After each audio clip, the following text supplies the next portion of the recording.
السلام عليكم ورحمة الله وبركاته. الحمد لله رب العالمين والعاقبة للمتقين، والصلاة والسلام على أشرف الأنبياء والمرسلين نبينا محمد وعلى آله وصحبه أجمعين ومن تبعهم بإحسان إلى يوم الدين. أما بعد، فقال الله عز وجل: أعوذ بالله من الشيطان الرجيم. لا تأخذه سنة ولا نوم له ما في السماوات وما في الأرض. سورة البقرہ کی آیت نمبر 255 کا دو ٹکڑا پڑھا گیا ہے، اور یہ آیت الکرسی کا تیسرا اور چوتھا کلمہ ہے۔ آیت الکرسی 10 کلمات پر مبنی ہے، تو آج کے درس میں تیسرا اور چوتھا کلمہ پڑھا گیا ہے۔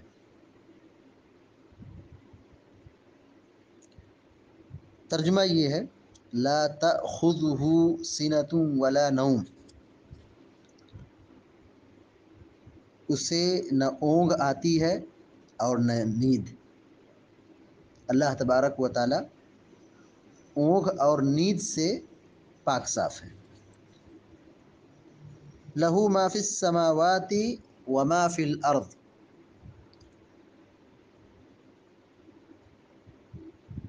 اسی کے لیے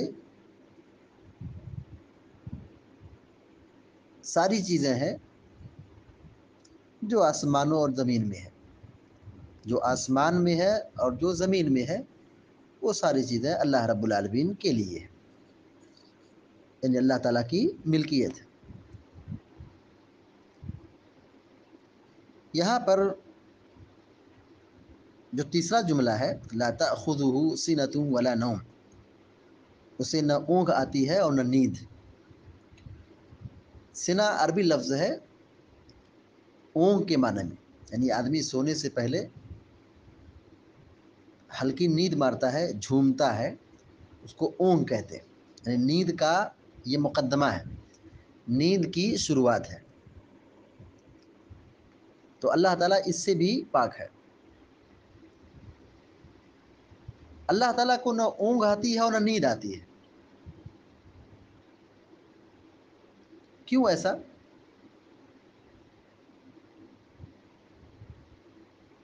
کیونکہ نیند اسے آتی ہے جو تھکتا ہے، جو مخلوق ہے۔ نیند کا آنا تو بہت دور کی بات، اللہ تبارک و تعالیٰ کو اونگ بھی نہیں آتی۔ اللہ تعالیٰ اس سے پاک صاف ہے۔ ہمارا خالق سوتا نہیں ہے، کیونکہ وہ حی ہے، قیوم ہے، اور سونا یہ موت ہے، موت اصغر ہے۔ اور اللہ تعالیٰ کی صفت، اللہ تعالیٰ کے نام میں سے الحی القیوم ہے، تو الحی کمال حیات پر دلالت کرتا ہے۔ تو وہ سوئے تو اس کے صفت حی میں خلل واقع ہوگا، نقص ہوگا۔ تو اللہ تبارک و تعالی ہر قسم کے عیب سے پاک و صاف ہے۔ اللہ رب العالمین جو ہمارا رب ہے، وہ نیند سے اور اونگ سے مکمل طور سے پاک صاف ہے۔ شیخ سعدی رحمۃ اللہ علیہ اس آیت کی تفسیر میں لکھتے ہیں: وَمِن تَمَامِ حَيَاتِهِ وَقَيُّومِيَّتِهِ أَلَّا تَأْخُذُهُ سِنَةٌ وَلَا نَوْمٌ، کہ اللہ تبارک و تعالیٰ کے کمال حیات اور کمال قیومیت کا مظہر یہ ہے کہ اللہ تبارک و تعالیٰ کو اونگ اور نیند نہیں آتی ہے۔ والسنا النعاس کہتے ہیں، سنا نعاس کو کہتے ہیں، اونگ کو کہتے ہیں۔ لہو ما فی السماوات و ما فی الارض، اس کی تفسیر میں لکھتے ہیں شیخ سعدی رحمۃ اللہ علیہ، هو المالک وما سواہ مملوک، کہ اللہ تبارک و تعالیٰ مالک ہے اور اللہ تعالیٰ کے علاوہ جتنے ہیں سب کے سب مملوک ہیں، مخلوق ہیں۔ وهو الخالق الرازق المدبر وغيره مخلوق مرزوق مدبر لا يملك لنفسه ولا لغيره مثقال ذرة في السماوات ولا في الأرض، فلهذا قال من ذا الذي يشفع عنده إلا بإذنه۔ اللہ تعالیٰ تنہا مالک ہے، خالق ہے، رازق ہے، مدبر ہے، اور اللہ تبارک و تعالیٰ کے علاوہ سب مخلوق ہیں، مرزوق ہیں، انہیں روزی ملتی ہے۔ اللہ تبارک و تعالیٰ کے علاوہ زمین اور آسمان میں کسی ایک ذرے کا کوئی مالک نہیں ہے، اور اللہ تبارک و تعالیٰ پوری کائنات کا مالک ہے۔ اور جب اللہ تعالیٰ خالق ہے، مالک ہے، رازق ہے، ملکیت اسی کی ہے، حکومت اسی کی ہے، اسی لیے اللہ تعالیٰ نے اس آیت کے بعد کیا کہا؟ من ذا الذی یشفع عندہ الا بإذنہ۔ یہاں پر نیند سے پہلے، نوم سے پہلے سنا کو مقدم کیا گیا، یعنی پہلے اونگ کا ذکر ہے آیت میں، بعد میں نیند کا ذکر ہے۔ اس کے بارے میں اہل علم کہتے ہیں وَتَقْدِيمُ السِّنَةِ عَلَى النَّوْمِ يُفِيدُ الْمُبَالَغَةَ مِنْ حَيْثُ إِنَّ نَفْيَ السَّنَةِ يَدُلُّ عَلَى نَفْيِ النَّوْمِ بِالْأَوْلَى، کہ یہاں جب اونگ کی نفی کر دی گئی ہے تو نیند کی نفی بدرجہ اولا ہے، یعنی غائب درجہ یہاں مبالغہ ہے، غائب درجہ یہاں پر مبالغے کا ذکر ہے کہ اللہ تعالیٰ کو جب اونگ نہیں آتی ہے تو اونگ کیا ہے؟ یہ نیند کا مقدمہ ہے۔ جب یہ ہلکی چیز نہیں اللہ تعالیٰ کو آتی ہے تو نیند بدرجہ اولا نہیں آتی، تو نیند کی، نوم کی نفی کی گئی ہے، اور اس نفی میں مبالغہ ہے۔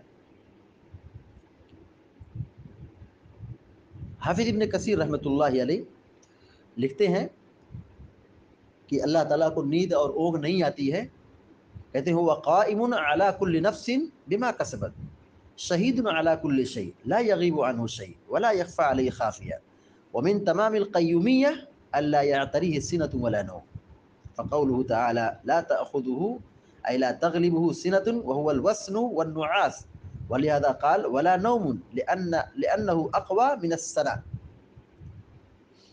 کہ اللہ تبارک و تعالی ہر نفس پر قائم ہے، انسان جو کچھ کر رہا ہے اللہ تعالیٰ دیکھ رہا ہے، ہر چیز پر اللہ تبارک و تعالیٰ نظر رکھے ہوئے ہے، گواہ ہے ہر چیز پر، حاضر ہے ہر جگہ، یعنی علم کے اعتبار سے اس کا علم کبھی غائب نہیں ہوتا ہے، کوئی چیز ڈھکی چھپی نہیں ہے، ہر چیز کو دیکھ رہا ہے، اور اس کی کمال قیومیت کا ہی حصہ ہے کہ اسے اونگ اور نیند نہیں آتی ہے، اسے اونگ اور نیند نہیں آتی ہے۔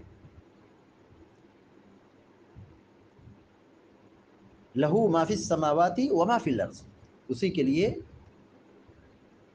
حافظ ابن کثیر رحمۃ اللہ علیہ تفسیر میں لکھتے ہیں کہ اسی کے لیے آسمانوں، اسی کے لیے ساری چیزیں ہیں جو زمین میں ہو اور آسمان میں ہے، یعنی زمین و آسمان کی پوری ملکیت اللہ تعالیٰ کی ہے، کوئی چیز کسی دوسرے کی نہیں ہے، سب کے سب اللہ تعالیٰ کے لیے۔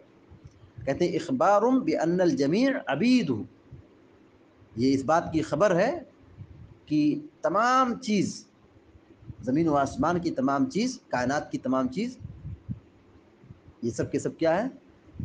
اللہ کے بندے ہیں، اللہ کے غلام ہیں۔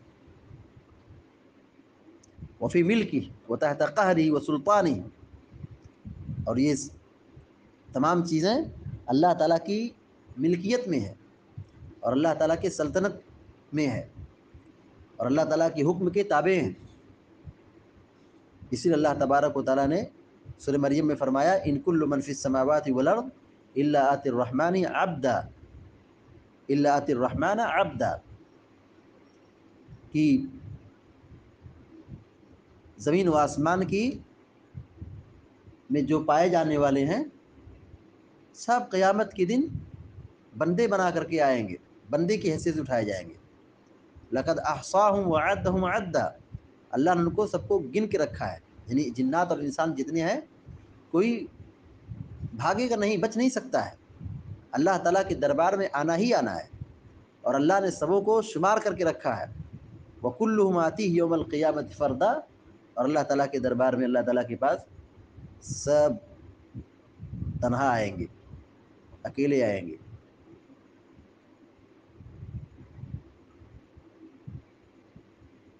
اللہ رب العالمین نیند اور اونگ اس صفت سے پاک ہے۔ مسلم شریف کی مشہور روایت ہے، حضرت ابو موسیٰ اشعری رضی اللہ تعالیٰ عنہ بیان فرماتے ہیں کہ اللہ کے نبی صلی اللہ علیہ وسلم 5 کلمات لے کر کے کھڑے ہوئے، نصیحت کی، تو آپ نے پہلے نمبر پر فرمایا ان اللہ عز وجل لا ینام ولا ينبغی له ان ینام۔ مسلم شریف کی روایت ہے کہ اللہ تبارک و تعالیٰ سوتا نہیں ہے، اور اللہ تعالیٰ کے لیے سونا مناسب بھی نہیں ہے۔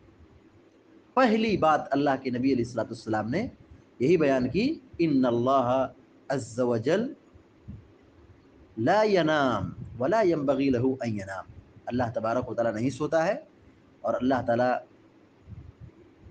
کے لیے سونا مناسب بھی نہیں ہے، کیونکہ اللہ تعالیٰ ہی جب سو جائے تو کائنات کا کیا ہوگا، زمین و آسمان کا کیا ہوگا۔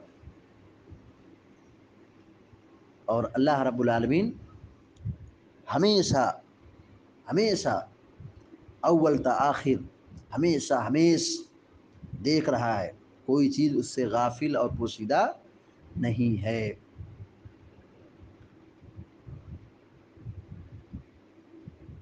امام نصفی رحمۃ اللہ علیہ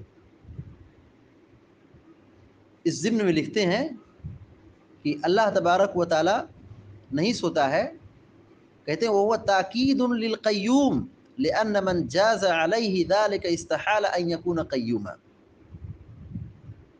کہ اللہ تعالیٰ نہیں سوتا ہے تو قیوم اللہ تعالیٰ کی صفت ہے، کہ اللہ تعالیٰ قائم بالذات ہے اور سب کو تھامے ہوئے ہے، پوری کائنات کو تھامے ہوئے ہے، تو قیوم کی یہ تاکید ہے کہ وہ سو نہیں سکتا ہے، اسے نیند نہیں آتی ہے۔ یہی بات حافظ ابن کثیر رحمۃ اللہ علیہ بھی لکھتے ہیں، وَمِن تمام القیومیت انہ لا یعتریہ سنۃ ولا نوم، کہ رب العالمین سونے اور اونگ سے پاک صاف ہے، اسے نیند اور اونگ نہیں آتی ہے، یہ اس کی کمال قیوم کی نشانی ہے۔ لہو ما فی السماوات و ما فی الارض، اللہ رب العالمین فرماتا ہے آسمانوں اور زمین میں جو کچھ ہے اسی کی ملکیت ہے۔ اس مفہوم کی قرآن کریم میں 10 آیت ہے۔ دیکھیے اللہ تبارک و تعالی فرماتا ہے وَلِلَّهِ مَا فِي السَّمَاوَاتِ وَمَا فِي الْأَرْضِ، یہ سورہ آل عمران کی آیت ہے۔ وَلِلَّهِ مَا فِي السَّمَاوَاتِ وَمَا فِي الْأَرْضِ، سورہ نساء کی آیت ہے۔ وَلِلَّهِ مَا فِي السَّمَاوَاتِ وَمَا فِي الْأَرْضِ، یہ بھی سورہ نساء کی آیت ہے۔ لَهُ مَا فِي السَّمَاوَاتِ وَمَا فِي الْأَرْضِ، یہ بھی سورہ نساء کی آیت ہے۔ الحمد للہ الذی لہ ما فی السماوات وما فی الارض، سورہ سبا کی آیت، پہلی آیت، لہ ما فی السماوات وما فی الارض، اسی طرح وللہ ما فی السماوات وما فی الارض۔ تو قرآن کریم کی 10 ایسی آیتیں ہیں جس میں اس بات کو اللہ رب العالمین نے واضح طور پر بیان فرمایا ہے کہ کائنات کی تمام چیزیں، زمین و آسمان کی تمام چیزیں اللہ رب العالمین کے لیے، سب اسی کی ملکیت ہے۔ تو اب جب اللہ تبارک و تعالی ہر چیز کا خالق ہے اور ساری ملکیت اسی کی ہے اور سارے اس کے بندے ہیں، تو اب بندے کی یہ ذمہ داری ہے کہ اپنے رب کو پہچانے اور اپنے رب کی بندگی کرے۔ ایسا نہ ہو کہ بندہ اپنے مالک کو چھوڑ کر کسی دوسرے کے سامنے سر جھکائے، اپنے رب کو چھوڑ کر کسی دوسرے کی عبادت کرے یا اس کی عبادت میں کسی کو شریک ٹھہرائے۔ اور جب تمام لوگ اللہ عز و جل کے بندے ہیں تو مخلوق معبود کیسے ہو سکتا ہے؟ مخلوق کی عبادت کیسے ہو سکتی ہے؟ چاہے وہ جو بھی ہو، چاہے وہ جو بھی ہو، جب پوری مخلوق، پوری کائنات، زمین و آسمان کی ساری چیزیں ان سبوں کو اللہ تبارک و تعالیٰ پیدا کرنے والا ہے، اور یہ ساری چیز زمین و آسمان کی ساری چیز اسی کی ملکیت ہے۔ زمین پر پائی جانے والی مخلوق، آسمان پر پائی جانے والی ساری اس کی ملکیت اللہ تبارک و تعالیٰ کی ہے۔ اسی لیے جب کسی کا انتقال ہو تو ہمیں یہ تعلیم دی گئی ہے کہ ہم انا للہ و انا الیہ راجعون پڑھیں۔ مصیبت کے وقت، پریشانی کے وقت، انتقال کے وقت، غم کے وقت یہ تعلیم دی گئی ہے کہ ہم یہ دعا پڑھیں، انا للہ و انا الیہ راجعون، اللہم اجرنی فی مصیبتی واخلف لی خیرا منہا۔ تو انا للہ و انا الیہ راجعون میں یہی تعلیم ہے کہ زمین و آسمان کی پوری ملکیت اللہ تعالیٰ کی ہے۔ اب سوچئے ایک لمحہ کے لیے، جب اللہ تعالیٰ تنہا زمین و آسمان کی تمام چیزوں کا مالک ہے تو کائنات میں بچا کیا ہے؟ کوئی ایسی چیز ہے جو بچی ہے؟ زمین سے لے کے آسمان تک اللہ تبارک و تعالیٰ، یہاں ساتوں آسمان کا ذکر ہے، لہو ما فی السماوات و ما فی الارض۔ آسمان یہاں سماوات جمع کا صیغہ ہے اور ارض واحد کا صیغہ ہے، اس میں دونوں جمع کے مراد میں ہیں۔ زمینوں آسمانوں کی تمام چیزیں اللہ تعالیٰ کی ملکیت ہے۔ اسی لیے اللہ کے نبی صلی اللہ علیہ وسلم لوگوں کو تسلی اور تعزیت کے جو کلمات سکھاتے تھے، ان للہ ما اخذ ولہ ما اعطى، دیکھو اللہ ہی کے لیے ہے جو اس نے لیا، اور اللہ ہی کے لیے ہے جو اس نے دیا۔ جو اللہ جو دے وہ بھی اللہ ہی کا ہے، اور جو لے لے وہ بھی اللہ ہی کا ہے۔ یہ توحید سکھائی جا رہی ہے۔ اللہ کے نبی علیہ الصلوۃ والسلام یہ توحید سکھا رہے ہیں۔ اللہ کے نبی صلی اللہ علیہ وسلم یہ بتا رہے ہیں کہ پوری کائنات اللہ رب العالمین کی ہے، اسی کی ملکیت ہے۔ لہذا جب اللہ تبارک و تعالیٰ جو کمال حیات، کمال غنا اور کمال قدرت جیسی عظیم صفتوں سے متصف ہے، وہی ہر چیز کا خالق حقیقی ہے، وہی ہر چیز کا مالک ہے، پوری کائنات اسی کی ملکیت ہے، اوپر سے لے کے نیچے تک آسمان و زمین کی تمام چیزیں اسی کے حکم سے واقع ہوتی ہیں، اور پوری کائنات کا نظام منظم طریقے سے اللہ تبارک و تعالیٰ چلا رہا ہے۔ تو یہ تقاضا، یہ ہم سے، یہ اللہ تبارک و تعالیٰ جو کائنات کو تھامے ہوئے ہے، جو کائنات کے نظام کو منظم طریقے سے چلا رہا ہے، تو یہ تقاضا کرتا ہے کہ ہم اپنے رب کو پہچانیں اور اپنے رب کے لیے سجدہ کریں، اپنے رب کی بندگی کریں، اور اس کی عبادت میں کسی کو شریک نہ ٹھہرائیں۔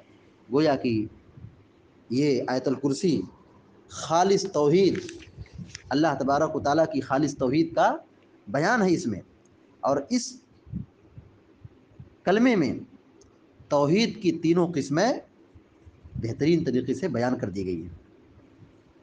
اللہ لا الہ الا هو الحی القیوم لا تأخذه سنة ولا نوم له ما فی السماوات وما فی الارض۔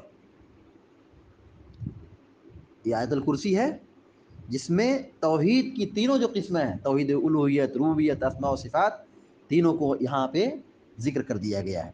کیسے؟ دیکھیے، اللہ الحی القیوم، اور اخیر میں بھی آئے گی ایک صفت آئے گی العلی العظیم، یہ توحید اسماء و صفات ہو گیا۔ اور لا الہ الا ہو توحید الوہیت، لہو ما فی السماوات وما فی الارض توحید ربوبیت، تو توحید ربوبیت لہو ما فی السماوات وما فی الارض یہ توحید ربوبیت ہے۔ لا الہ الا ہو توحید الوہیت ہے، اور اللہ الحی القیوم العلی العظیم یہ توحید اسماء و صفات ہے۔ اللہ تعالیٰ سے دعا ہے کہ اللہ تعالیٰ ہم سب کو، آپ سب کو نیک عمل کی توفیق عطا فرمائے، آمین یا رب العالمین۔ وصلی اللہ علی نبینا محمد وسلم تسلیما کثیرا۔ السلام علیکم و رحمۃ اللہ۔